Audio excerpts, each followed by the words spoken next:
Hello friends, मैं शिवशंकर और आप मेरे साथ इस वीडियो में पढ़ेंगे पहला चैप्टर जो कि सेवन्थ क्लास के हिस्ट्री का है। और एनसीईआरटी के सीरीज़ में हम सेवन्थ क्लास को आज स्टडी करेंगे, इसके पहले चैप्टर को। ठीक है, तो इसको हम देखते हैं कि हज़ार वर्षों के दौरान हुए परिवर्तनों की पड़ताल, यानी कि इस बात की जानकारी इसमें दी गई है। पहले हमने क्या देखा था, सिक्स क्लास में जो कुछ भी प्रागैतिहासिक काल, ऐतिहासिक काल और आध ऐतिहासिक काल थे, यानी कि जो बहुत पहले की घटनाएं थी, उनको हमने अध्ययन किया। ठीक है, अब इसमें हम क्या करेंगे कि कुछ मध्यकालीन भारत के जो हिस्से हैं, यानी कि लगभग 700 ईस्वी से 1750 ईस्वी, यानी कि 1000 वर्ष के बारे में पढ़ेंगे। पूरा जो सेवेंथ क्लास है, यानी कि मध्यकालीन भारत पर ही वो आधारित है। ठीक है, उसी को बेस करके, उसी को एक लक्ष्य करके कि हाँ, मध्यकालीन प्राचीन भारत को हमने, एंसेंट हिस्ट्री को हमने सिक्स क्लास में पढ़ा। उसके बाद देखा कि क्या औजार थे, कैसे अभिलेख और जो भी प्रशस्तियाँ थी वो लिखी जाती थी, और उनसे इतिहास कैसे जानने में हमें मददगार साबित हुआ। उसके बाद हमने जो भी खुदाई हुई और जो भी वहाँ से सौ निकले, उसके बाद क्या क्या वहाँ परिवर्तन आए, उसको जानकारी लिया। ठीक है, लेकिन अब हम क्या देखेंगे कि इस सेवेंथ क्लास में पूरा आपको लक्ष्य करके मेडाइवल हिस्ट्री को रखा गया है। और ये बात आई है सामने कि कैसे फिर व्यापार शुरू होता है हमारा। ठीक है, कैसे लोग आए, नक्शे जारी किए गए, इंडिया के बारे में जानना कैसे प्रारंभ किया लोगों ने। उसके बाद जो कुछ भी आपका ये, यानी कि गुलाम वंश वगैरह आए और दिल्ली सल्तनत की स्थापना हुई। उसके बाद धीरे धीरे धीरे धीरे कैसे करके दिल्ली सल्तनत को, यानी कि तुगलक आए, ये सभी जितने भी लोग थे दिल्ली सल्तनत पे, जो भी शासन करने वाले लोग थे, कुतुबी वंश में भी बहुत सारे लोग आए, गुलाम वंश में, यानी कि गुलाम वंश जो था कुतुबुद्दीन ऐबक का जो हिस्सा था, वो आपका कुतुबी वंश के नाम से जाना जाता था। और फिर इसमें इल्तुतमिश आया, तो इसके वंश को शमसी वंश जाना जाता था। फिर बलबन आया, फिर बलबनी वंश इसमें आया, यानी कि तीन हिस्से में हम इसको विभाजित कर सकते हैं। ठीक है, अपने अध्ययन की सुविधा के अनुसार से। तो अब हम इसमें देखते हैं कि बहुत सारी ऐसी घटनाएं हुई हैं जिनके बारे में चर्चा करना जरूरी है। ठीक है, ये एक मैप है। ठीक है, ये एक मैप ऐसा है जिसको पूरा, यानी कि उल्टा करके दिखाया गया है। ठीक है, ये बनाया हुआ है, विश्व का पूरा मैप है, जिसको 12वीं शताब्दी में, यानी कि ये मैप डिजाइन किया गया है 12वीं सदी में। एक भूगोलवेता है अल इद्रिस, ठीक है, इनके द्वारा यह पूरा दुनिया का एक वर्ल्ड का नक्शा बनाया गया था, उसका ये कुछ हिस्सा इसमें दिखाया गया है। ठीक है, अब इसमें क्या होता है कि नक्शा आपको उल्टा दिखाई देगा। ठीक है, इस मैप में आप इंडिया को उल्टा देखेंगे। तो हम इसमें देखते हैं कि उत्तरी हिस्सा हमारा जो है वो दक्षिण में दिखाया गया है, और दक्षिणी हिस्सा जो है वो, दक्षिण भारत का जो हिस्सा है वह उत्तर में दिखाया गया है। यही बात इसमें बताई गई है। ठीक है, यानी कि जो दुनिया के नक्शे का हिस्सा, जिसमें भारतीय उपमहाद्वीप को भूमि से समुद्र तक दिखाया गया। ठीक है, इसमें क्या दिखाया गया है, भूमि से समुद्र तक दिखाया गया। आप यहाँ देखेंगे कि हम देख रहे हैं ये दक्षिण भारत का हिस्सा हमें दिख रहा है। ठीक है, इस प्रकार से दक्षिण भारत का हिस्सा हम उत्तर में देख रहे हैं, और ये जो आप देख रहे हैं ये है श्रीलंका। ठीक है, तो इसमें यही गलती हुई है, इसमें ये खामी है। ठीक है, तो इस प्रकार से हम इसको देखते हैं, और इसमें जो भी लिखे हुए शब्द हैं वो अरबी भाषा में हैं, जिनको हम पहचान नहीं पाते, जिनको हम पढ़ नहीं पाते। ठीक है, और जो अरबी के जानकार हैं वो पढ़ पाते हैं, उसको बढ़िया से समझ पाते हैं। तो इस पे आधारित जो कुछ विश्लेषण है उसको हम देखते हैं कि किस प्रकार से ये जो नक्शा बनाया गया है। हम क्या देखते हैं कि मानचित्र एक और दो, ये तो मानचित्र एक है। ठीक है, ये जो मैप है वो फर्स्ट है। उसके बाद नीचे एक मैप है जिसको फ्रांसिस के एक भूगोलवेता ने, एक जियोग्राफिस्ट ने लिखा है। तो उसके बाद हम क्या देखेंगे, उसको देखेंगे। और हम क्या देखते हैं इसमें कि ये जो मानचित्र एक है, यानी कि ये मानचित्र है, ये एक अरब भूगोलवेता अल इद्रिसी ने इसको कब बनाया है, 1154 ईस्वी में इसको बनाया है। ठीक है, इसको बनाया था। यहाँ जो नक्शा दिया गया है वह उसके द्वारा बनाए गए दुनिया के बड़े मानचित्र का एक हिस्सा है, और भारतीय उपमहाद्वीप को दर्शाता है। ये क्या है कि भारतीय उपमहाद्वीप को दर्शा रहा है। ठीक है, उपमहाद्वीप के बारे में हमने देख लिया है, पहले चर्चा कर लिया है कि उपमहाद्वीप किसे कहते हैं, भारतीय उपमहाद्वीप में कौन कौन से देश आते हैं। ठीक है, और उपमहाद्वीप को भी परिभाषित कर लिया है। तो मैं आपसे एक बार फिर कहता हूँ कि आप पीछे के जो वीडियोस हैं, जो भी सब्जेक्ट आप पढ़ रहे हैं, हिस्ट्री, साइंस, और अभी ये दोनों चैप्टर चल रहे हैं, दोनों क्लास चल रहे हैं, तो उनको आप जरूर देख लेंगे। ठीक है, तो अब हम देखते हैं कि इसमें क्या है, उत्तर का दक्षिण और दक्षिण का उत्तर में दिखाया गया है। अब हम देखते हैं कि जो मानचित्र दो है, एक फ्रांसीसी जो मानचित्रकार ने क्या बताया, 1720 ईस्वी में बनाया था। इसके दोनों नक्शे एक ही इलाके के हैं, मगर इनमें काफ़ी अंतर है। अल इद्रिसी के नक्शे में दक्षिण भारत उस जगह है जहां हम आज उत्तर भारत ढूंढेंगे, और श्रीलंका का द्वीप ऊपर की तरफ है। जो श्रीलंका यानी कि एक तरह से वो आइलैंड ही है, तो वो क्या है, ऊपर की तरफ है। आज हम क्या देखते हैं, श्रीलंका को नीचे देखते हैं, यानी कि दक्षिण में देखते हैं। और इस मैप में क्या दिखाया गया है, श्रीलंका को उत्तर में दिखाया गया है, भारत के उत्तर में। तो उत्तर भारत को दक्षिण में और दक्षिण भारत को उत्तर में इस मैप में दिखाया गया है, जो अल इद्रिसी ने बनाया है। ठीक है, अब ये हम देखते हैं कि जो भी वो फ्रांसीसी चित्रकार थे, ठीक है, उन्होंने जो 1720 ईस्वी में बनाया था मानचित्र, उसको देखते हैं, जो कि आज के ही सदृश से आपको दिखेगा। ठीक है, इसको बनाया था 18वीं सदी के आरंभ में। ये बनाया है गियोलॉम द लिस्ले के अनुसार। एटलस नोवे के अनुसार यह उपमहाद्वीप जो है वो इस प्रकार से दिखता है। ठीक है, तो आज जो हम मैप देखते हैं उसमें भी लगभग जो है यही सारी चीज़ें आपको देखने को मिलेंगी। ठीक है, तो इस प्रकार से इनके मैप को ज़्यादा विश्वसनीय माना जाता है। और जो भी यूरोपीय व्यापारी थे वो इसका यूज करते थे, इस मैप का यूज करते थे व्यापार करने में। ठीक है, यहाँ श्रीलंका जो आज हम देखते हैं, ठीक वहीं पे है, दिखाया गया है। तो इस प्रकार से जो ये फ्रांस के थे चित्रकार, मानचित्रकार, इन्होंने इसको ठीक ढंग से दिखाया है। ठीक है, तो अब हम इसमें क्या देखते हैं, यह नक्शा हमें ज़्यादा परिचित लगेगा। क्या है कि वो जो कि बनाया गया था नक्शा, यानी कि हमने इसमें देखा है ऊपर कि ये नक्शा बनाया जाता है 1154 में। ठीक है, इसके बाद फिर 1720 ईस्वी में फ्रांसीसी मानचित्रकार जो हैं वो बनाते हैं। ठीक है, यानी कि लगभग 600 साल लग जाता है। 600 साल के बाद क्या होता है कि एक थोड़ा मतलब अच्छा ठीक ठाक नक्शा हमें देखने को मिलता है, जो कि फ्रांस के मानचित्रकार ने बनाया था। तो 600 के बाद ये नक्शा हमारे सामने आता है। और इस महाद्वीप, जो भारतीय महाद्वीप है, उपमहाद्वीप है, इसके बारे में एक लगभग सटीक जानकारी हमें मिलती है। और इसका उपयोग जो अरब आपके यूरोप के जो भी व्यापारी थे वो यूज़ करते थे व्यापार करने के लिए। ठीक है, तो ये 1720 ईस्वी में बनाया गया नक्शा है फ्रांस के एक मानचित्रकार के द्वारा। 18वीं सदी के आरंभ में ग्विलॉम द लिस्ले के अनुसार, ये एटलस नूवे के अनुसार यह उपमहाद्वीप है। ठीक है, तो इस प्रकार से इनका नाम आप याद रख सकते हैं। अब हम क्या देखते हैं कि ये जो नक्शा है इसको क्या करते थे, आपको बता देता हूं कि यूरोप के नाविक तथा व्यापारी अपनी समुद्र यात्रा के लिए इस नक्शे का इस्तेमाल किया करते थे। ठीक है, इस नक्शे का यूज करते थे। अब हम देखते हैं कि नई और पुरानी जो शब्दावलियां हैं ये क्या है। ठीक है, नई और पुरानी जो शब्द है, यानी कि कैसे इन्होंने किसका जगह लिया और क्या क्या इनका यूज़ था, वो हम देखते हैं। तो अब हम क्या देखते हैं, उदाहरण के लिए हिंदुस्तान शब्द ही आप ले लीजिए। ठीक है, ये हम देखते हैं कि उदाहरण के तौर पे, एग्जाम्पल के तौर पर हम हिंदुस्तान को ले लेते हैं।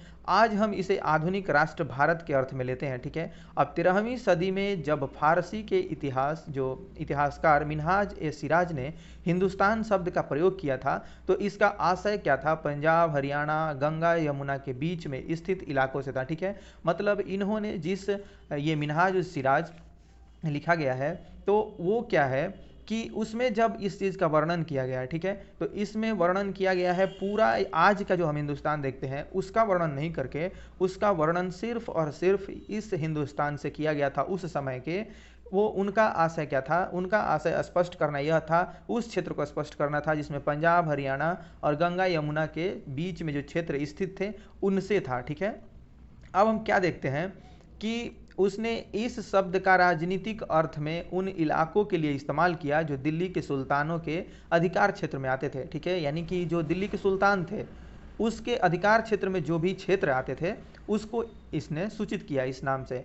अब सल्तनत के प्रसार के साथ साथ इस शब्द के अंतर्गत आने वाले क्षेत्र भी बढ़ते गए, लेकिन हिंदुस्तान शब्द में दक्षिण भारत का समावेश कभी नहीं हुआ। ठीक है, इसका क्या हुआ, हिंदुस्तान शब्द में दक्षिण भारत का समावेश कभी नहीं हुआ। इसके विपरीत 16वीं सदी के आरंभ में बाबर ने हिंदुस्तान शब्द का प्रयोग इस महाद्वीप के भूगोल, पशु पक्षियों और यहाँ के जो निवासियों की संस्कृति का वर्णन करने के लिए किया। यानी कि जो बाबर आया उसके बाद इसका जो यानी कि मूलभूत इस्तेमाल है वह किया जाने लगा। इस क्षेत्र में रहने वाले लोग जो निवासी थे उनकी संस्कृति व जो भूगोल था उसका वर्णन करने के लिए इसने क्या किया, इस्तेमाल किया। अब हम क्या देखते हैं कि यह प्रयोग 14वीं सदी के कवि अमीर खुसरो द्वारा प्रयुक्त शब्द हिंद के ही कुछ समान था। ये क्या था, जो अमीर खुसरो थे, ठीक है, तो उनके द्वारा प्रयुक्त किया गया शब्द जो हिंद था उसके ही कुछ समान था, यानी कि उससे मिलता जुलता था। मगर यहाँ भारत को एक भौगोलिक और सांस्कृतिक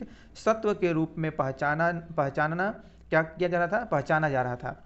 वहाँ हिंदुस्तान शब्द से वे राजनीतिक और राष्ट्रीय अर्थ नहीं जुड़े थे जो हम आज जोड़ते हैं। इनका था कि जैसे एक संस्कृति विशेष है, चाहे एक जो आपका एरिया है, कोई पर्टिकुलर एरिया है, उसके भूगोल है, ठीक है, उसके जो पशु पक्षी हैं, इनके लिए क्या किया बाबर ने, इसका वो किया।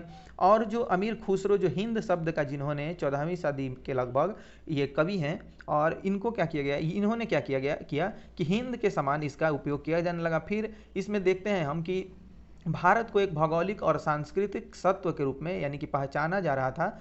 वहाँ हिंदुस्तान शब्द से क्या हुआ कि राजनीतिक और राष्ट्रीय अर्थ में नहीं जुड़े थे जो हम आज जोड़ते हैं। यानी उस जो आज हम व्यापक रूप में जो हिंदुस्तान का उपयोग उस करते थे, वो उस समय उस व्यापक रूप में नहीं होता था। एक क्षेत्र और उस संस्कृति को सिर्फ दिखाने के लिए इस बात की, इस शब्द की विवेचना की जाती थी, ठीक है। अब हम क्या लेते हैं कि उदाहरण के तौर पर विदेशी शब्द को लेते हैं, ठीक है। विदेशी शब्द को लेते हैं हम, उस समय हम क्या देखते थे, हमारे लिए आज इसका अर्थ होता है ऐसे व्यक्ति जो भारतीय न हो, ठीक है। हम क्या देखते हैं, आज हम विदेशी शब्द का वही फिरंगी विदेशी इसीलिए यूज करते हैं, ठीक है। इसलिए पहले भी हम यूज करते थे। पहले क्या था कि इसका यूज एक ऐसे लोगों से था जिनको हम जानते नहीं हैं, वो कोई भी विदेशी हो जाते थे, ठीक है। लेकिन आज के परिदृश्य में इसका पूरा क्या है, आज के परिप्रेक्ष्य में पूरा इसका अर्थ बदल चुका है। आज हम सिर्फ उसको कहते हैं जो हमारे देश के ना हो, ठीक है, यानी वो भारतीय ना हो। और पहले क्या था, भारत में भी बहुत से ऐसे प्रांत थे जहाँ लोग आते थे और जिनको हम नहीं जानते थे। जैसे मान लेते हैं कि मगध से लोग आते थे, ठीक है, तो यहाँ आते थे, उसके बाद हम उनको मगध से अगर वो उज्जैन जाते थे या मथुरा जाते थे तो उनको लोग विदेशी बोलते थे, परदेशी बोलते थे, ऐसा यूज करते थे। लेकिन आज के क्षेत्र में हम पूरे हिंदुस्तान को एक मानते हैं, एक रूप में जानते हैं, ठीक है। तो उस रूप में हम आज विदेशी को किस तरह से यूज करते हैं, तो वो लोग जो भारतीय नहीं हैं, ठीक है, उनको हम क्या कहते हैं, विदेशी कहते हैं, ठीक है। अब हम देखते हैं कि मध्य युग, जो मध्य युग में मानो किसी गांव में आने वाला कोई व्यक्ति, अनजान व्यक्ति जो उस समाज या संस्कृति का अंग न हो, विदेशी कहलाता था, ठीक है। यानी कि जो मेडाइवल इंडिया था उस समय विदेशी का अर्थ बिल्कुल अलग था, ठीक है। क्या था कि वो व्यक्ति जो हमारी संस्कृति और समाज का अंग नहीं था, वो क्या कहलाता था, विदेशी कहलाता था। अब हम क्या देखते हैं कि ऐसे व्यक्ति को हिंदी में परदेशी और फारसी में अजनबी कहा जा सकता है, ठीक है। इसको क्या कहते हैं हम कि इसको हिंदी में आप परदेशी कह सकते हैं और फारसी में हम क्या कह सकते हैं, तो अजनबी कह सकते हैं। तो विदेशी का यानी कि आपने समझ लिया होगा कि किस तौर पे आज पूरा उसका अर्थ बदल चुका है। जो लोग भारत के नहीं हैं यानी कि हमारे देश में नहीं रहते, उनको हम क्या कहते हैं, विदेशी कहते हैं। इसलिए किसी नगरवासी के लिए वनवासी विदेशी होता था, ठीक है। जो नगर में लोग रहते थे और वो क्या करते थे, वन में रहने वाले लोगों को विदेशी कहते थे, ठीक है। किंतु एक ही गांव में रहने वाले दो किसान अलग अलग धार्मिक या जाति परंपराओं से जुड़े होने पर भी एक दूसरे के लिए विदेशी नहीं होते थे। जो हमारे क्या थे, समाज और संस्कृति से अलग होते थे, उनको हम क्या कहते थे, विदेशी कहते थे। अब इतिहासकार और उनके स्रोत, ठीक है। जो इतिहासकार पहले क्या था, पहले जब हम एंसेंट हिस्ट्री पढ़ रहे थे यानी कि जो प्राचीन भारतीय इतिहास पढ़ रहे थे, प्राचीन इतिहास पढ़ रहे थे, तो उसमें हम क्या देखते थे, हमारे स्रोत क्या थे, प्राचीन भारतीय इतिहास के स्रोत थे जो वेद पुराण होते थे, ठीक है। अब वेद पुराण से और उसके बाद जो अभिलेख होते थे, जो भी यानी कि अवशेष, भग्नावशेष, जो भवनों के अवशेष थे, और जो धरती के नीचे दबी हुई सभ्यताएं थी यानी कि सिंधु घाटी सभ्यता जो थी, उसमें बहुत सारे नगर थे, लोथल था, भोगवा था, फिर मोहनजोदड़ो था, इस तरीके से हड़प्पा, इस तरीके से जो भी थे, राखीगढ़ी, कालीबंगा, और जो भी उस समय के थे यानी कि सिंधु घाटी सभ्यता के जो भी नगर थे, वो सारे, उनसे हम क्या करते थे, एक सोर्स इकट्ठा करते थे, एक स्रोत बनते थे वो हमारे इतिहास को जानने के लिए, ठीक है। अब हम क्या देखते हैं कि उस टाइम प्रागैतिहासिक काल, आध ऐतिहासिक काल और ऐतिहासिक काल, इन तीनों भाग में बटे हुए थे। फिर उसमें हम देखते हैं कि पूरा पाषाण काल, मध्य पाषाण काल और नव पाषाण काल आते हैं, ठीक है। तो इस प्रकार से सारा विभाजन क्या होता था, पत्थर के औजारों पर, और जो उस टाइम पर मृदभांड यूज होते थे, अन्न को रखने के लिए जो बर्तन यूज होते थे, उनसे सारा कुछ हम जानकारी लेते थे। लेकिन अब हम यहाँ क्या देखते हैं कि इतिहासकार किस युग का अध्ययन करते हैं, ठीक है। जब इतिहासकार किसी युग का अध्ययन करते हैं और उनकी खोज की प्रकृति क्या है, इसे देखते हुए अलग अलग तरह के स्रोत का सहारा लेते हैं। उदाहरण के लिए पिछले साल आपने गुप्त वंश के शासकों और हर्षवर्धन के बारे में पढ़ा है, हमने गुप्त वंश के बारे में पढ़ा है, ठीक है। इसके कौन संस्थापक हैं, श्रीगुप्त हैं, और भी जो लोग हैं जो भी उसके शासनकाल में जो भी उस राजवंश में शासन किया उन्होंने, हमने विस्तृत चर्चा किया है। तो इसमें हम ये सब नहीं करेंगे, आप पीछे का वीडियो जरूर देख लेंगे। हर्षवर्धन है, इनके बारे में भी हमने पढ़ा है, कनिष्क है, कुषाण वंश का है, जो भी है वो हम लोग पीछे पढ़ चुके हैं। अब इस पुस्तक में हम क्या देखते हैं, इस पुस्तक में हम मोटे तौर पर 700 से 1750 ईस्वी तक लगभग 1000 वर्ष के बारे में पढ़ेंगे, ठीक है। यानी कि जो मेडाइवल इंडिया है पूरा, हमारा मेडाइवल हिस्ट्री है, मेडाइवल इंडिया ही नहीं, सिर्फ मेडाइवल पूरा हिस्ट्री है, यानी कि इसमें कुछ जो पार्ट है वो वर्ल्ड हिस्ट्री का भी कवर होगा, तो उसको हम पढ़ेंगे और उसके बारे में जानेंगे। तो उस समय क्या था, यानी कि जब हम प्राचीन भारतीय इतिहास पढ़ रहे थे, प्राचीन इतिहास पढ़ रहे थे, उस समय हम क्या देखते थे कि स्रोत हमारा अलग था, जो भी रिसोर्सेस थे हमारे अलग थे। अब क्या होगा, अब जो हमारा रिसोर्स होगा बिल्कुल अलग हो जाएगा, और उसमें ज़्यादातर हिस्से जो हैं वो कागज़ से लिखे हुए, जो भी मैंने पांडुलिपियाँ हैं या और जो पुस्तकें हैं विदेशियों के, वो सारे क्या होंगे इसमें यूज होंगे इस इतिहास को जानने के लिए, इस पूरा कालखंड को जानने के लिए। कुछ तो चीज़ें ऐसी हैं जिनको हम अभिलेखों के माध्यम से या जो प्रशस्तियाँ हैं उनके माध्यम से जानेंगे, लेकिन बहुत सारे हिस्से हैं इतिहास के इस युग में, इस काल में, मध्यकालीन भारत के इतिहास में और मध्यकालीन इतिहास में, कि जो हमें प्राचीन भारत के इतिहास में और प्राचीन इतिहास से बिल्कुल अलग दिखाई देंगे, ठीक है। तो अब हम क्या देखते हैं कि इस काल के अध्ययन के लिए इतिहासकार जिन स्रोतों का उपयोग करते हैं उनमें आपको बहुत सी बातें ऐसी मिलेंगी जो पिछले युग में वैसी ही चली आ रही हैं, ठीक है। अब इतिहासकार इस काल के बारे में सूचना इकट्ठा करने के लिए अभी भी सिक्कों, अभिलेखों, स्थापत्य यानी कि भवन निर्माण तथा लिखित सामग्री पर निर्भर करते हैं, पर कुछ बातें पहले से काफ़ी भिन्न है। कुछ बातें जो है अभी, मतलब इस युग में पहले की जो चीज़ें हैं वो तो भाई हमेशा ही इस्तेमाल की जाएंगी इतिहास के स्रोत के रूप में, लेकिन अब पर्टिकुलर हमें उस युग के बारे में जानना है तो उसमें क्या होता है, काफ़ी भिन्नता आपको मिलेंगी। कुछ जो बातें हैं वो तो समान है, और जो अभिलेख हैं या सिक्के हैं और जो यानी कि स्थापत्य है, भवन निर्माण कला है, इनके बारे में तो हम जो पीछे जानते हैं उसी को अध्ययन करेंगे और उसी आधार पर इतिहास के स्रोतों को ढूंढने का कोशिश करेंगे, उसको प्रमाणित कैसे कर रहे हैं, ठीक है। अब इसमें हम क्या देखते हैं कि कुछ बातें आपको भिन्न है। इस युग में प्रमाणिक लिखित सामग्री की संख्या और विविधता आश्चर्यजनक रूप से बढ़ गई, ठीक है। ये क्या होती है कि आश्चर्यजनक रूप से बढ़ जाती है लिखित सामग्रियों की संख्या और विविधता जो है।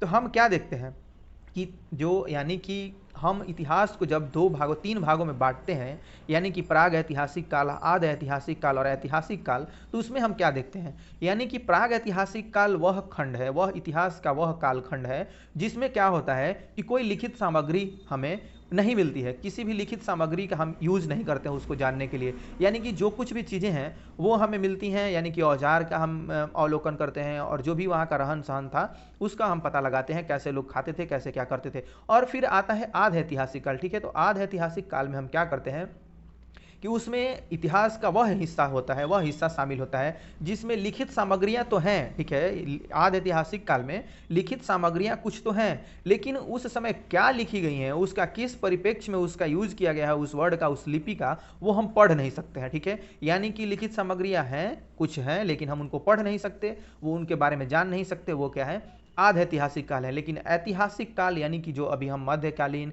या जो प्राचीन भारत के प्राचीन इतिहास जो भी हम पढ़ रहे थे उसमें भी जो कुछ हिस्से हैं वो ऐतिहासिक काल में आते थे, ठीक है। लेकिन हम अब यहाँ क्या देखते हैं ऐतिहासिक काल में कि पूरा का पूरा वह इतिहास का भाग, वह इतिहास का कालखंड जिसमें ऐतिहासिक सामग्रियां हैं और हम उनको पढ़ सकते हैं, समझ सकते हैं, वह क्या कहलाते हैं, ऐतिहासिक काल कहलाते हैं, ऐतिहासिक कालखंड के अंतर्गत आते हैं। अब उनको हम किस तरीके से पढ़ते हैं, उनसे कैसे हम कोई भी चीज़ मथ करके निकालते हैं, एक पूरा डाटा बनाते हैं अपना। इतिहास इसी का नाम है कि बुन कर, यानी कि किसी भी कालखंड को एक आंकड़े के रूप में, व्यवहारिक रूप में बनाना और उससे अर्थ निकालना, उसको समझना, उसको एक कड़ी के रूप में बनाना, यही क्या कहलाता है, इतिहास कहलाता है, ठीक है। तो इस प्रकार हम क्या देखते हैं कि इसके साथ, ठीक है, इसके साथ आगे इतिहासकार सूचनाओं के दूसरे प्रकार के स्रोतों का इस्तेमाल धीरे धीरे क्या देखते हैं कि ये करने लगे। इस समय के दौरान कागज क्रमशः सस्ता होता गया और बड़े पैमाने पर उपलब्ध भी होने लगा, ठीक है। यानी कि क्या होने लगा कि कागज का लोग बहुत ज़्यादा इस्तेमाल करने लगे, ठीक है। उन दिनों छापखाने तो नहीं थे, लेकिन क्या होता था, इसलिए लिपिक या जो नकलन विष हाथ से क्या करते थे, पांडुलिपियों की प्रतिकृति बनाते थे, यानी कि उनका यूज वो करते थे। अब हम क्या देखते हैं कि कागज का मूल्य, ठीक है, इस बॉक्स को देख लेते हैं, कागज के मूल्य। अब देखते हैं कि 13वीं सदी के मध्य में एक विद्वान को एक पुस्तक की प्रतिलिपि की जरूरत पड़ी। उसके पास इतना कागज नहीं था, इसलिए उसने एक ऐसी पांडुलिपि को धो डाला जिसकी उसे ज़रूरत नहीं थी और उसके कागज को सुखाकर उसका इस्तेमाल कर लिया। ठीक है, तो इस प्रकार से क्या हुआ, एक सदी बाद अगर आप बाजार से कोई खाद्य पदार्थ खरीदते तो हो सकता है कि आपकी किस्मत अच्छी होती और दुकानदार वह वस्तु कागज में लपेट कर देता। तो हम क्या देखते हैं कि इस प्रकार से कागज यानी कि कैसे उसका इस्तेमाल यानी कि पुनः चक्रण के माध्यम से कैसे इस्तेमाल होने लगा। ठीक है, कागज किस तरीके से यूज में आया और बहुत ही ज़्यादा मात्रा में यूज में आया। ठीक है, तो अब हम इसमें देखते हैं कि जो लोग यानी कि धार्मिक यात्रा पर आते थे, ठीक है, या वो क्या करते थे, किसी शासक के पास जाते थे, तो ये सब क्या करने लगे, अपने हिसाब से उसको लिखने लगे। ठीक है, उसको दस्तावेज के रूप में लिखने लगे और यह एक डाटा रखने लगे, अपने पास आंकड़ा रखने लगे कि क्या करना है, किस तरीके से हम वहाँ गए तो क्या हुआ। ये सभी चीज़ें भी इतिहास को समझने में क्या होती थी, मददगार साबित होती हैं। अब हम क्या देखते हैं कि जो अभिलेखागार क्या होता है, तो अभिलेखागार ऐसा स्थान होता है, ठीक है, जहां दस्तावेजों और पांडुलिपियों को संग्रहित किया जाता है।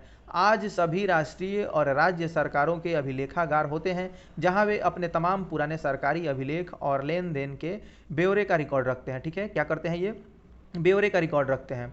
तो अब हम क्या देखते हैं, यहाँ पे अभिलेखागार को इसलिए समझाया गया है क्योंकि लोग धर्म ग्रंथ, शासकों के वृतांत, संतों के लेखन तथा उपदेश, अर्जियां, अदालतों के दस्तावेज, हिसाब तथा करों के खाते आदि लिखने में इसका उपयोग करने लगे। जो कागज का आविष्कार होता है, कागज का चलन बढ़ता है, तो इसको लोग क्या करने लगे, आमतौर पर अमूमन लिखने लगे। ठीक है, अब हम क्या देखते हैं कि धनी व्यक्ति, शासक जन, मठ तथा मंदिर पांडुलिपियां एकत्रित किया करते थे। इन पांडुलिपियों को पुस्तकालयों तथा अभिलेखागारों में रखा जाता है। इनको कहाँ रखा जाता है, इनको रखा जाता है अभिलेखागार में। ठीक है, तो यही अभिलेखागार होता है कि ऐसा स्थान जहां दस्तावेजों और पांडुलिपियों को क्या किया जाता है, संग्रहित किया जाता है। ठीक है, तो इनको हम अभिलेखागार कहते हैं। तो इस प्रकार से क्या होता है कि आप यह देखते हैं कि इसमें हम यह समझ पाते हैं कि कागज का कैसे आविष्कार होता है और कैसे इतिहास का पूरा एक जो परिदृश्य है वो बदलने लगता है। यह एक लघु चित्र की प्रतिकृति है। ठीक है, यह एक लघु चित्र की पूरा प्रतिकृति है, पूरा ये बना हुआ है। अब इसमें हम क्या देखते हैं, जिसमें एक लिपिक किसी पांडुलिपि की नकल कर रहा है। ठीक है, यानी कि लिपिक का इस्तेमाल जो क्लर्क आज हम करते हैं उसको बोला जा रहा है। वो क्या कर रहा है, एक नकल कर रहा है। इस चित्र का आकार सिर्फ 10.5 सेंटीमीटर से 7.1 सेंटीमीटर है। ठीक है, ये इतना मतलब कि 10.5 बाई 7.1 सेंटीमीटर का है यह दस्तावेज। अब इसे छोटे आकार के कारण इसे लघु चित्र या मिनिएचर कहा जाता है। आप यह याद रखेंगे कि जो छोटे चित्र होते हैं उनको क्या कहा जाता है, लघु चित्र या मिनिएचर कहा जाता है। कभी कभी इन लघु चित्रों का प्रयोग लेख में आई पांडुलिपियों को स्पष्टता प्रदान करने के लिए किया जाता था।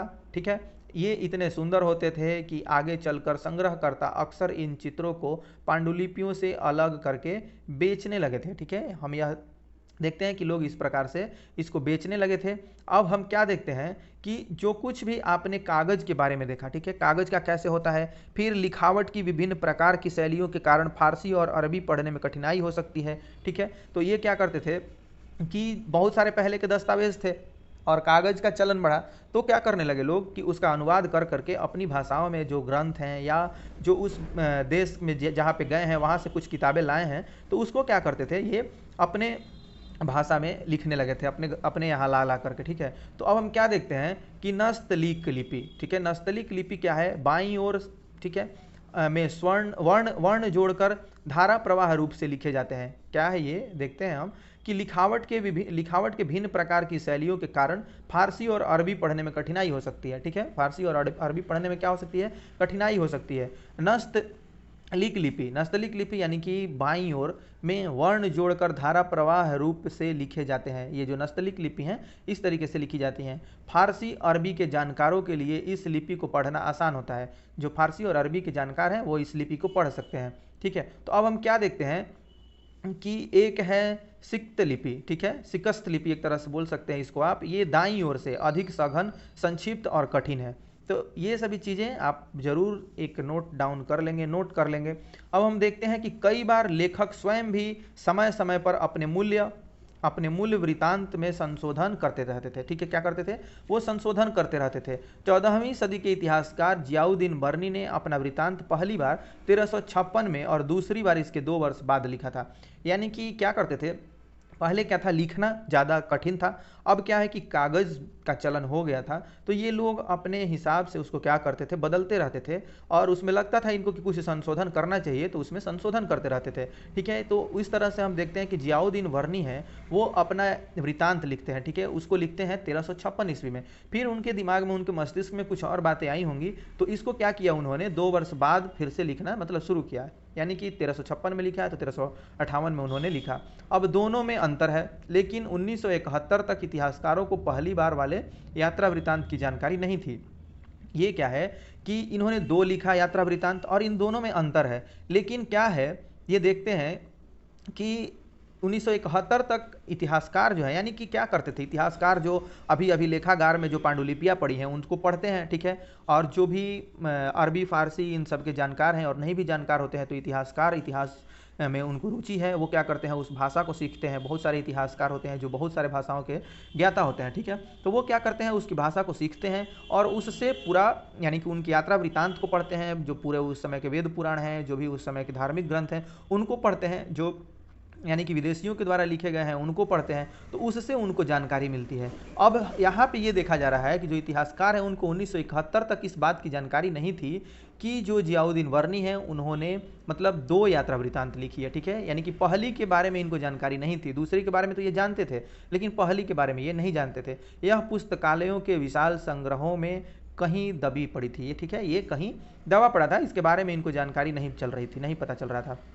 अब हम क्या देखते हैं कि नए समाज और राजनीतिक समूह, नए समाज और राजनीतिक समूह क्या थे, तो हम देखते हैं कि सन 700 और 1750 के बीच के 1000 वर्षों का अध्ययन इतिहासकारों के आगे भारी चुनौती थी। ठीक है, ये क्या थी, इतना जो 1000 साल का इतिहास था उसको समझना और लोगों के बीच में ला करके रखना उनके लिए एक बहुत बड़ी चुनौती थी। मुख्य रूप से इसलिए कि इस पूरे काल में बड़े पैमाने पर और अनेक तरह के परिवर्तन हुए थे। क्या हुए थे, बहुत तरह के परिवर्तन हुए थे। अब इस काल में अलग अलग समय पर नई प्रौद्योगिकी के दर्शन होते हैं, जैसे सिंचाई में रहट, कताई में चरखे और युद्ध में आग्नेयास्त्र, यानी कि जो भी आप अभी तोप या जो भी बोलते हैं उसका बारूद वाले हथियार जो होते हैं, इसका इस्तेमाल होने लगा था। ठीक है, अब इस उपमहाद्वीप में नई तरह का खान पान भी आया। आलू, मक्का, मिर्च, चाय और कॉफ़ी, ये सभी क्या हैं, बहुत सारे जो ऐसे आप खाद्य पदार्थ आज हम देखते हैं, और जो सब्जियां हैं वो क्या हैं, और फल हैं वो विदेशों से लाए गए हैं। इनका हम लोग चर्चा जो आप मॉडर्न इंडिया का पढ़ने लगेंगे उसमें, यानी कि पुर्तगालों के द्वारा कौन सा लाया गया, फिर जो भी उस समय के अंग्रेज़ थे या और भी जगह के लोग थे वो कौन कौन सी चीज़ लेके आए और यहाँ से क्या क्या लेकर के गए, उनका हम अध्ययन करेंगे। तो ये सब हम क्या देखते हैं कि खान पान में भी बहुत इस उपमहाद्वीप में परिवर्तन आता है, और सिंचाई और यहाँ के रहन सहन में बहुत परिवर्तन आता है। तो उनके लिए एक बहुत बड़ी चुनौती थी। ठीक है, चुनौती ये थी कि इसका पूरा विवेचना कैसे की जाए। ठीक है, पूरा इतिहास कैसे लिखा जाए। अब ध्यान रहे कि ये तमाम परिवर्तन, नई प्रौद्योगिकियां और फसलें उन लोगों के साथ आए जो नए विचार भी लेकर आए थे। बहुत सारे विदेशी आए थे, वो क्या है कि यहाँ से तो कुछ विचारों को लेकर के गए, लेकिन वो अपने विचार जो लाए थे यहाँ छोड़ के भी गए। ठीक है, तो अब हम क्या देखते हैं कि परिणाम स्वरूप यह काल आर्थिक, राजनीतिक, सामाजिक और सांस्कृतिक परिवर्तन का भी काल रहा। मतलब इसमें बहुत ज़्यादा परिवर्तन हुए इस कालखंड में। अब हम देखते हैं कि जो जो परिवर्तन हुए हैं, यानी कि जो सिंचाई और जो खान पान में जो परिवर्तन हुए हैं, इस युग में लोगों की जो गतिशीलता, एक स्थान से दूसरे स्थान पर आना जाना भी बहुत बढ़ गया था। ठीक है, अवसर की तलाश में लोगों के झुंड क्या होते थे, दूर दूर तक यात्रा करने लगे थे। अब इस उपमहाद्वीप में अपार संपदा और अपना भाग्य गढ़ने के लिए अपार संभावनाएं मौजूद थी। इसमें क्या होता था कि बहुत सारे लोग आते थे। अब हम देखते हैं ये रहट है। ठीक है, इस रहट का चित्र, इस काल में जिन समुदायों का, ये पूरा आप रहट को देख सकते हैं किस प्रकार से सिंचाई लोग करते थे। आज भी आप गाँव में अगर जाएंगे, दूर दराज के जो गाँव होते हैं वहाँ सिंचाई होती है रहट के माध्यम से, रहट के द्वारा। ठीक है, तो कुएं से कैसे पानी निकाला जाता है रहट के द्वारा, आप उसको देख सकते हैं। अगर देखे होंगे तो ये चित्र आपको अच्छे से समझ में आ जाएगी। अब हम देखते हैं कि महत्व बढ़ा।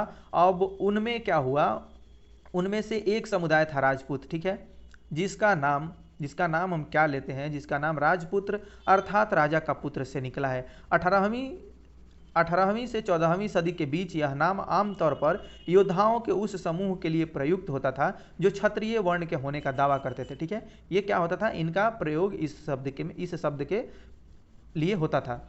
अब हम देखते हैं कि राजपूत शब्द के अंतर्गत केवल राजा और सामंत वर्ग ही नहीं बल्कि वे सेनापति और सैनिक भी आते थे जो पूरे उपमहाद्वीप में अलग अलग शासकों की सेनाओं में सेवारत थे। ठीक है, यानी कि इसका जो बोलचाल की भाषा में विकास हुआ वो बड़े पैमाने पर होने लगा। सिर्फ इसका इस्तेमाल, इस शब्द का इस्तेमाल उन्हीं के लिए नहीं किया जाने लगा जो केवल यानी कि राजा का पुत्र होते थे, ठीक है, और योद्धा होते थे। इनका अब उपयोग इस परिप्रेक्ष्य में भी किया जाने लगा जो क्या होते थे, राजा और सामंत वर्ग में नहीं। इसका यूज क्या होता था, जो सिर्फ राजा और सामंत ही नहीं थे बल्कि क्या हुआ कि वे सेनापति और सैनिक भी, और जो पूरे उपमहाद्वीप में अलग अलग शासकों की सेनाओं में जो सेवारत थे उनके लिए भी इस शब्द का इस्तेमाल बढ़ गया। और कवि और चारण राजपूतों की आचार संहिता प्रबल पराक्रम और स्वामी भक्ति का गुणगान करते थे। क्या करते थे, ये जो कवि थे, ठीक है, ये इनका गुणगान करते थे, इनके बारे में बताते थे।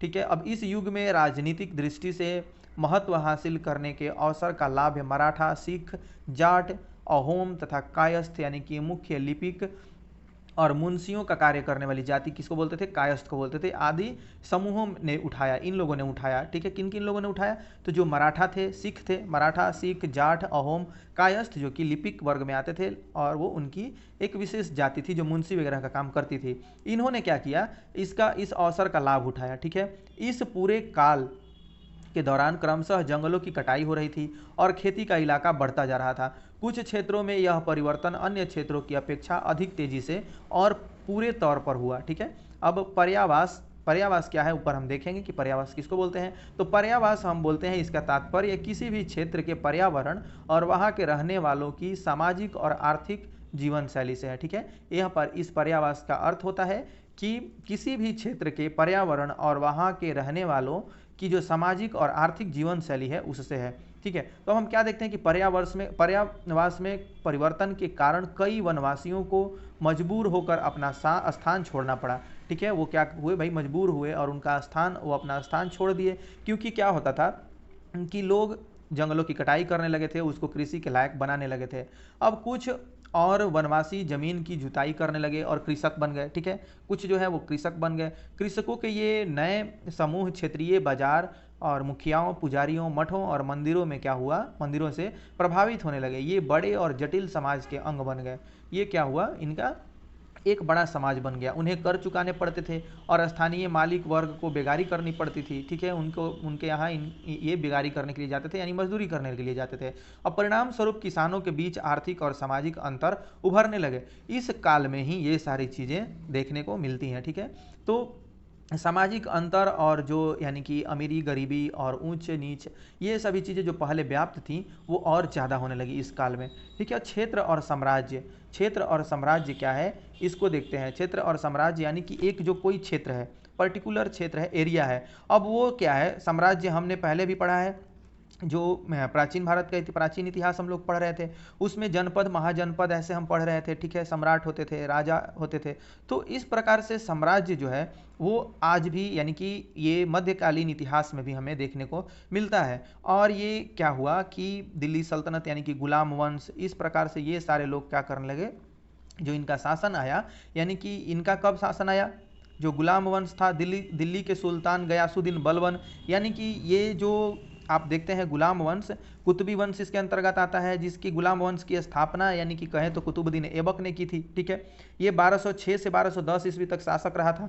और पूरा जो इसका हिस्सा है, यानी कि इसका शासन कब तक चलता है गुलाम वंश का, तो चलता है 1206 से 1290 ईस्वी तक। ठीक है, और क्यूमर्स जो है इसका अंतिम शासक बनता है। अब उसी में ये क्या है, बलबन भी आता है। ठीक है, यानी कि जो गयासुद्दीन बलबन है, यह कब से कब तक रहता है, तो 66 से 87 तक रहता है, 1266 से 1287 तक रहता है। की प्रशंसा में एक संस्कृत प्रशस्ति, और प्रशस्ति क्या होता है, प्रशस्ति को प्रशंसा के ही शब्द में देखा जाता है। और पहले के राजा महाराजा क्या करते थे, मंदिरों में और जो अभिलेख होते थे वहाँ पर प्रशस्तियाँ लिखवाते थे अपनी प्रशंसा में कि मैं ये कार्य कर रहा हूँ। वो उसके लिए आप 6 क्लास का पूरा NCERT देख सकते हैं और पढ़ सकते हैं। ठीक है, और ये वीडियो बन चुकी है और ऑलरेडी आपको प्लेलिस्ट में मिल जाएंगे, उनको आप जरूर देखें। अब हम देखते हैं कि उसे एक विशाल साम्राज्य का शासक बताया गया है।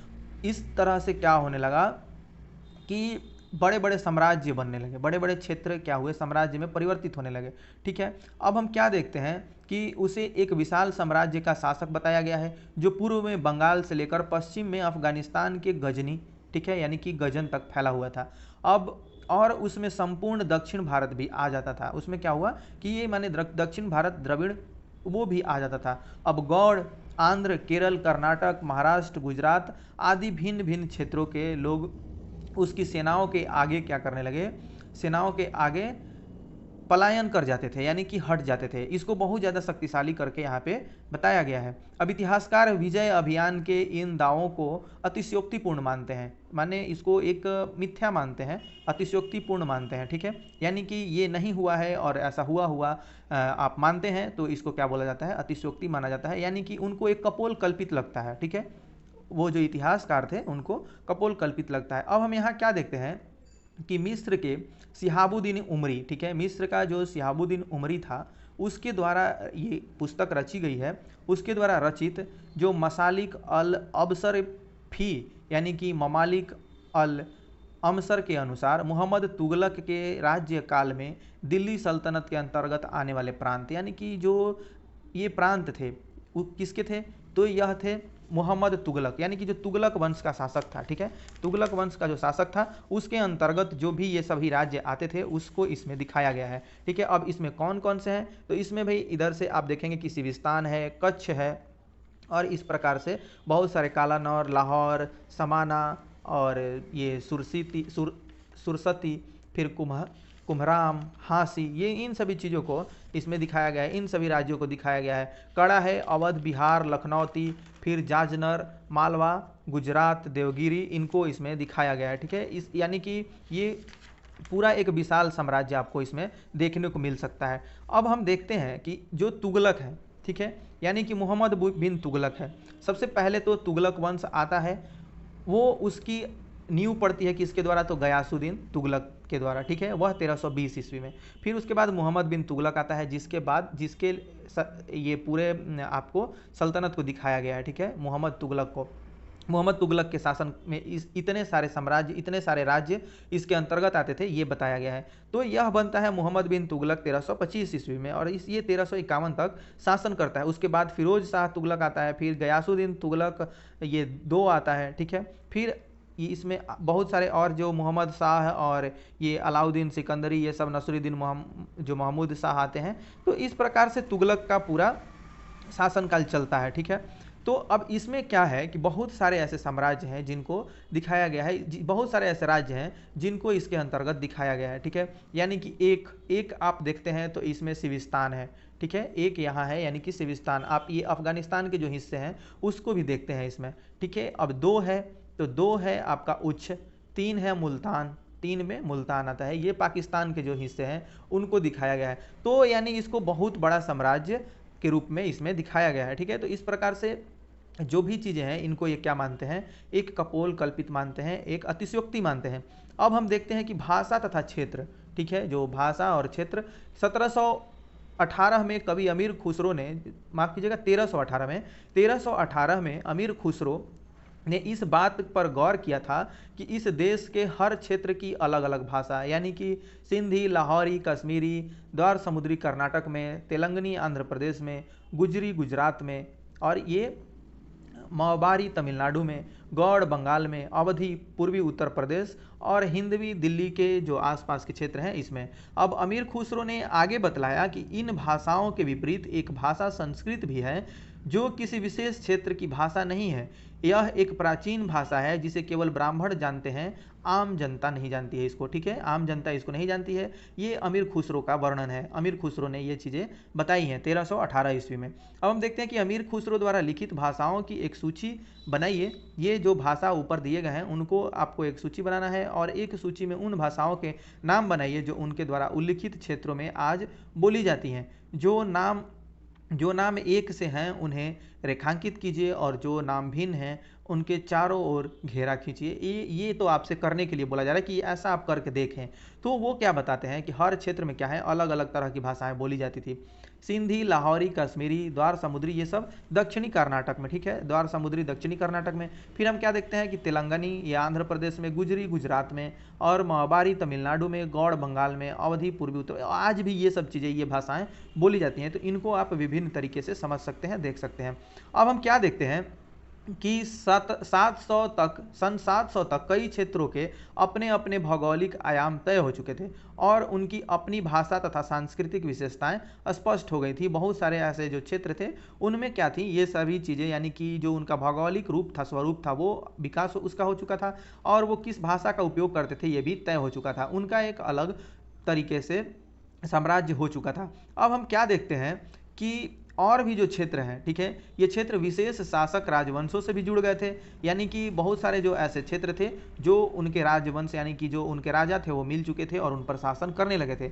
इन राजाओं के बीच काफ़ी जो टकराहटें होती थी, यानी कि लड़ाइयाँ होती रहती थी। कभी कभी चोल, खिलजी, तुगलक और मुगल जैसे राजवंश अनेक क्षेत्रों में फैला एक विशाल साम्राज्य भी खड़ा कर लेते थे। तो हम यह देखते हैं कि ये जो खिलजी और गुलाम वंश के शासनकाल में कितनी अवधि तक चले हैं, इन सभी को, यानी कि 1206 से आपका 1290 तक दिल्ली सल्तनत चला है, यानी कि जो गुलाम वंश है वो चला है। फिर आप ये देखते हैं कि 1320 से शुरू होता है और लगभग 1398 तक चलता है तुगलक वंश का। तो इन सभी वंशों को आप ये करेंगे, यानी कि नोट करेंगे कि कितने कितने वंश तक कौन कौन से साम्राज्यों ने शासन किया है, ठीक है। तो अब आती है बात की खिलजियों ने भी शासन किया है, ठीक है।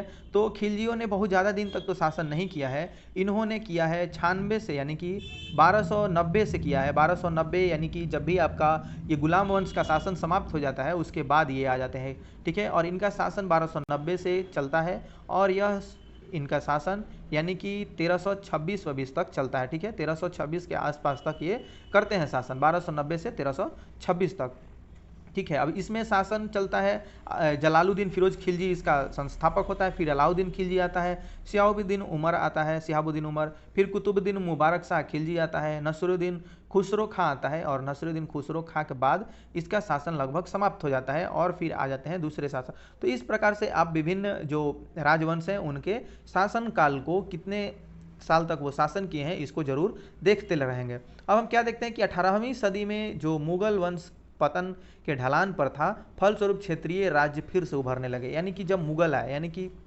हम देखते हैं कि 1526 में जब मुगल आए, ठीक है, उसके बाद क्या देखते हैं कि बहुत दिनों तक इनका एक छत्र राज्य रहता है, ठीक है। उसके बाद लगभग ये 1707 में, ठीक है, 1707 में इनका ऐसा होता है कि ढलान लगभग शुरू हो जाता है, ठीक है। और यानी कि औरंगजेब के मरने के बाद क्या होता है कि इनका ढलान शुरू हो जाता है और हम देखते हैं कि उसके बाद इसका फ़ायदा उठाकर के बहुत सारे ऐसे राज्य हैं जो अलग अलग तौर से उभरते हैं, अपना एक विस्तार करने में लग जाते हैं, ठीक है। तो इस प्रकार से हमें क्या देखने को मिलता है कि ऐसी परंपराएं हमें प्रशासन, अर्थव्यवस्था के प्रबंधन, उच्च सांस्कृतिक तथा भाषा के संदर्भ में मिलती हैं। और सन 700 से 1750 के बीच के हजारों वर्षों में इन विभिन्न क्षेत्रों की जो प्रकृति एक दूसरे से क्या होती है, कट कर अलग अलग नहीं पनपती है। हालांकि उनके चरित्र की अपनी विशेषताएं बनी रहती थी, मगर समन्वय की सर्व क्षेत्रीय ताकतों का प्रभाव भी उन पर पड़ता था। उन पर जो भी मतलब आते थे वो बिल्कुल उनका प्रभाव खत्म तो नहीं कर देते थे, लेकिन पीछे का प्रभाव क्या होता था, रह जाता था, ठीक है। और जो नए आते थे उनका प्रभाव भी बना रहता था, लेकिन जो पीछे से चल रहा होता था वो भी प्रभाव रहता था। अब पुराने और नए धर्म, ठीक है, ये क्या है, इतिहास के जिन हजारों वर्षों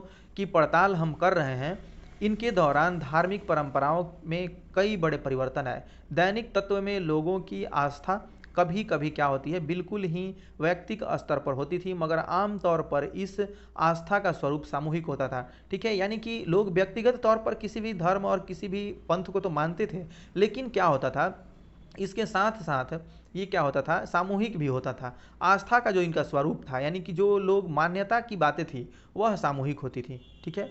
अब क्या देखते हैं हम कि किसी दैविक तत्व में सामूहिक आस्था यानी कि धर्म प्रायः स्थानीय समुदायों के सामाजिक और आर्थिक संगठन से संबंधित होती थी। जैसे जैसे इन समुदायों का सामाजिक संसार बदलता गया, वैसे वैसे ही क्या हुआ, इनकी आस्थाओं में भी परिवर्तन आता गया। अब आज हम क्या देखते हैं कि आज हम जिसे हिंदू धर्म कहते हैं, उसमें भी इस युग में महत्वपूर्ण बदलाव आए। ठीक है, बहुत सारे बदलाव आए। इन परिवर्तनों में कुछ थे नए देवी देवताओं की पूजा, राजाओं द्वारा मंदिरों का निर्माण और समाज में पुरोहितों के रूप में ब्राह्मणों का बढ़ता महत्व तथा बढ़ती सत्ता आदि, ये सभी क्या थे, इस तरीके से इनका बदलाव होता गया। इनको हम इनके अंदर बदलाव देखते गए। अब क्या देख रहे हैं कि संस्कृत ग्रंथों के ज्ञान के कारण समाज में ब्राह्मणों का बड़ा आदर होता था। इनके संरक्षक थे। ठीक है, नए नए शासक जो स्वयं प्रतिष्ठा की चाह में थे। ठीक है, ये सभी क्या करते थे, ब्राह्मणों को संरक्षक, संरक्षक किसे कहते हैं, कोई प्रभावशाली यानी कि धनी व्यक्ति जो किसी कलाकार, शिल्पकार, विद्वान या अभिजात जैसे किसी अन्य व्यक्ति को मदद या सहारा देते थे, उनको हम क्या कहते हैं, संरक्षक कहते हैं। उनको वो क्या करते थे, एक तरह से उनके विकास में वो एक तरह से क्या करते थे, हेल्प करते थे, उनको सहायता करते थे, वो अपने तरीके से रह सकें, उनके लिए किसी तरह से उचित उनकी देखभाल की जाती थी।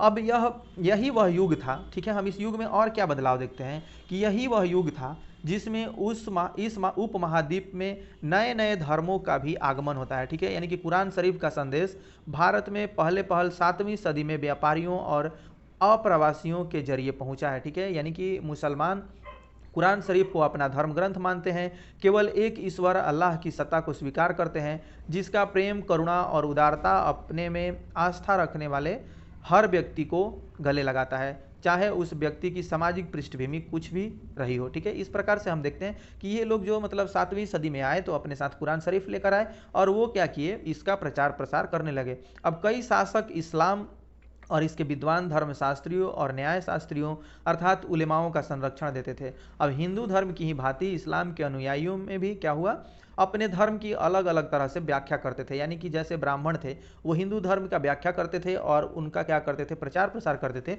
वैसे ही मुसलमान भी करने लगे। वो क्या करने लगे, जो इस्लाम शासक होते थे वो क्या करने लगे, बहुत तरह से उलेमाओं को संरक्षण प्रदान करने लगे, उनको संरक्षण देने लगे।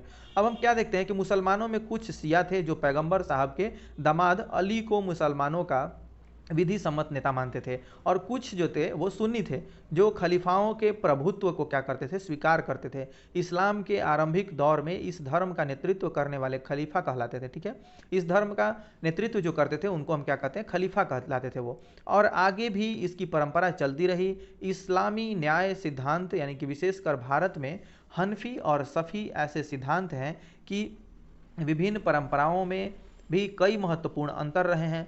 ऐसे ही धर्म सिद्धांतों तथा रहस्यवादी विचारों को लेकर के विभिन्नताएं देखने को मिलती हैं। यानी कि एक जैसा कुछ नहीं होता है, हर धर्म में आपको कुछ न कुछ अलग विचारधारा मिलेगी जो कि उसी में पनपती रहती है। ठीक है, और वह क्या होती है, उसमें एक नया परिवर्तन लेकर के आती है। अब हम क्या देखते हैं, समय और इतिहास के कालखंडों पर विचार। समय और इतिहास का जो कालखंड होता है उन पर क्या विचार किया जा सकता है। इतिहासकार जो हैं वो समय को केवल घड़ी या कैलेंडर की तरह नहीं देखते, यानी कि केवल घंटों, दिनों या वर्षों के बीतने के रूप में ही नहीं देखते हैं। वो उनका नज़रिया यह है कि समय सामाजिक और आर्थिक संगठन में आने वाले परिवर्तनों को झलकता है। ठीक है, परिवर्तनों को वो झलकाता है। यह दिखलाता है कि विचारों और विश्वासों में कितना अस्थायित्व रहा है और कितना परिवर्तन आया है। ये सिर्फ क्या करते हैं, ये एक समय और कालखंड या एक तरह से घड़ी को केवल सूचित नहीं करते हैं, ठीक है, इंगित नहीं करते हैं।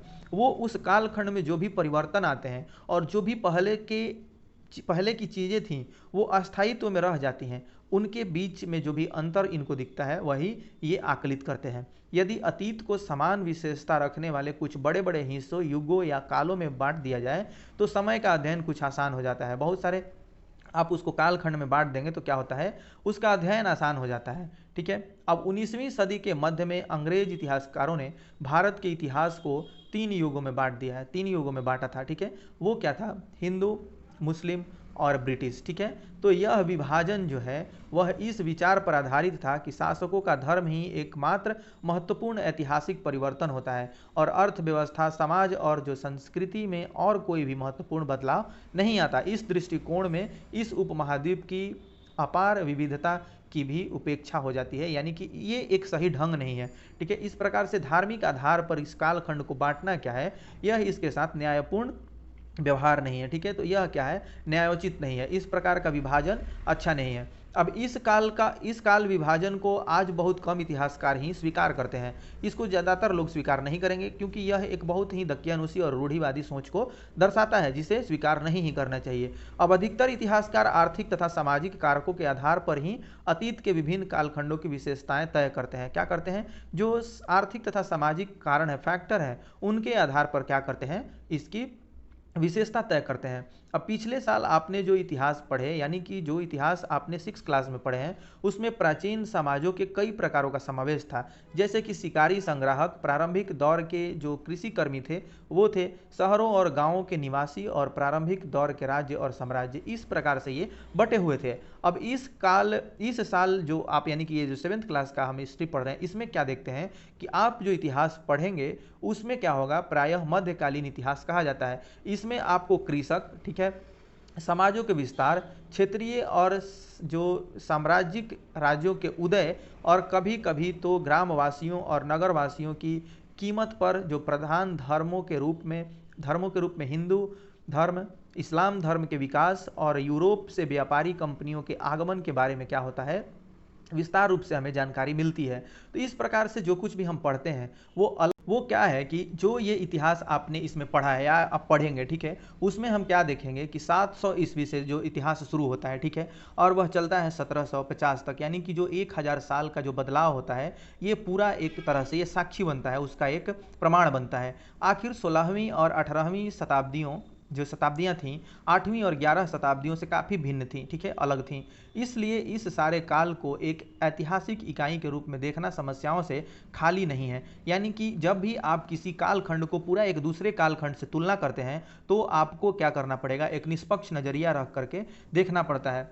फिर क्या होता है, मध्यकाल की तुलना, जो हम मध्यकाल की तुलना करते हैं, मध्यकालीन इतिहास की जो तुलना करते हैं, प्रायः आधुनिक काल से की जाती है। आधुनिकता के साथ साथ भौतिक उन्नति और बौद्धिक प्रगति का भाव जुड़ा हुआ है, यानी कि इस तरीके से ये हम इसको देखते हैं, हमारा नज़रिया ऐसा होता है। अब इससे आशय यह निकलता है कि मध्यकाल रूढ़िवादी था और उस दौरान कोई परिवर्तन नहीं हुआ है, ठीक है, लेकिन क्या है, यह गलत है, यह कहना गलत है, हम ऐसा जानते हैं। अब इस प्रकार हम देखते हैं कि इन हजारों वर्षों के दौरान इस उपमहाद्वीप के जो समाजों में प्रायः परिवर्तन आते रहे और कई क्षेत्रों की अर्थव्यवस्था तो इतनी समृद्ध हो गई थी कि उनसे क्या होता है, हम देखते हैं कि यूरोप की व्यापारी कंपनियां भी आकर्षित करना वो प्रारंभ कर देते हैं। वो यानी कि हमारा जो समाज है वो इतना विकसित हो जाता है कि बाहर के लोगों को क्या करता है, आकर्षित करता है। इस पुस्तक को, यानी कि ये जो पूरा आप पढ़ेंगे, इसमें क्या होता है, हम बहुत सारे परिवर्तनों को देखते हैं, बहुत सारे समस्याओं को जो सुलझाने के लिए आते हैं,